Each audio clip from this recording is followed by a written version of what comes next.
Thanks, everyone. Good evening. What we've just dropped off, we've dropped off a letter for the governor, but also we've dropped off a copy of the language for our temporary funding bill. It would temporarily fund the government until the July 11th, which is just a 10-day period. But as we've been contending literally for several months now, but it's more true than ever after 6-7 days of negotiation. We are incredibly close.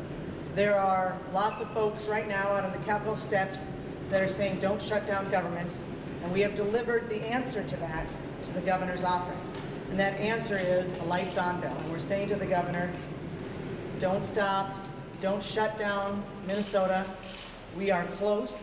We are very close on a deal, and we should pass this lights on bill. We have currently right now enough members in the House. They're seated in the House chamber. They're seated in the Senate chamber. They are ready to go to work. They're ready to pass this bill and keep Minnesota working, keep the parks open, keep the zoos open. We've got a beautiful weekend ahead of us.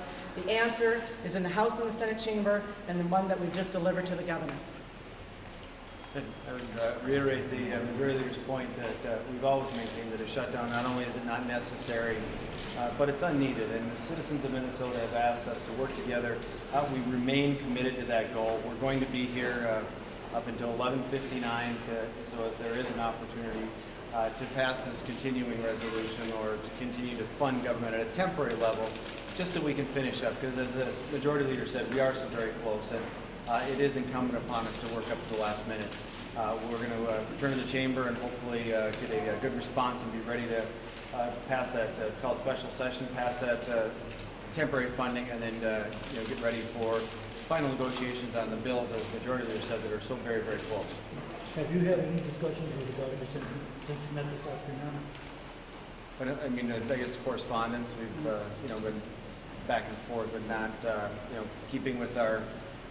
Making sure that the stuff that we talk about in the room or that correspondence is kept at least for the next, I guess, maybe about 2 hours and 10 minutes.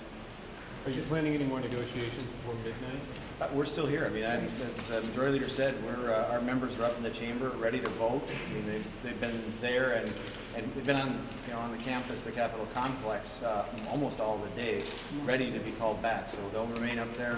What about you guys? Wait, well, this represents another offer, quite frankly, Eric. What we've delivered to the governor is a very simple, it's a 2-page bill, it's temporary funding, very simple language, that very short period of time as well, keeps the pressure on us, but also keeps government running. The answer to avoiding shutdown is now in the governor's office. We've just delivered that. That's our next offer. We're saying, Governor, we're here, we want to work, don't shut down government. Why are you not back there negotiating on the budget rather than a lights on bill? We need both, and we've negotiated for many, many days. We are incredibly close. The governor knows, we all know what's been going on the last few days, and we're incredibly close. So the offer is, Governor, we're very close. Let's get that lights on bill and finish up those bills in the next week and keep Minnesota open. You're very close. Can you offer any specifics on that? Because we're hearing a lot of things that you aren't very close, that we still are wide apart in terms of revenue, and that's the major sticking point. We won't talk about specifics yet, Tom. So we're supposed to just believe that you're very close with the 2 hours left until the shutdown. You're very close. Yeah, you can ask the governor those questions. As you all know, we gave the governor exactly his number on K-12.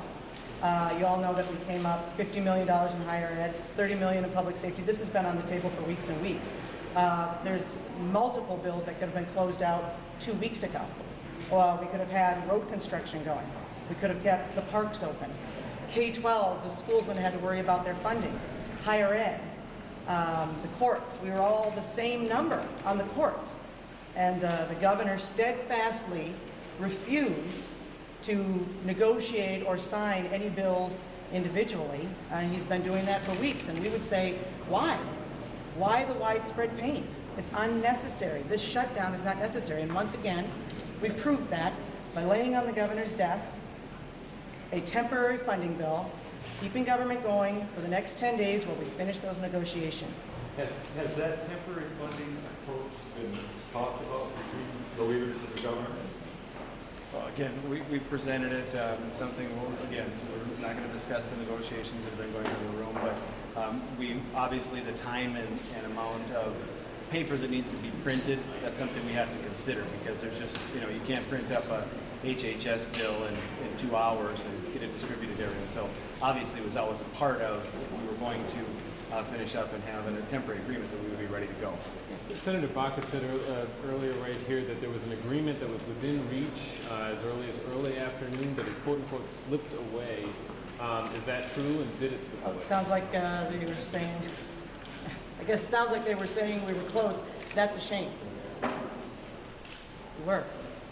Hasn't the government been clear for weeks, if not longer, that you would not do the lights on approach or piecemeal budget? And why didn't you enact that? Well, we've been negotiating all the bills. Our point was, if you can pass a bill that's 99.3% of the budget is dedicated funds, that's transportation to keep road construction going, why wouldn't you do that? If we met his number on K-12 and that's 40% of the budget, why wouldn't you pass K-12? I think that's a question that probably needs to be asked of the governor. And the idea now is we are on the eve of shutdown, and the answer, if it is that I don't like a piecemeal approach, well, I don't know how comforting that's going to be for Minnesotans when road construction shuts down and the parks are closed and K-12 doesn't know what's going to happen to their schools. I don't know that the piecemeal, I don't like a piecemeal approach answer is going to be all that comforting to people. It's not comforting to me. It's not okay. We can pass this temporary funding bill and we can avoid the shutdown and negotiate the bills where we are indeed close. If you're so close, then why haven't you reached a deal? If it's that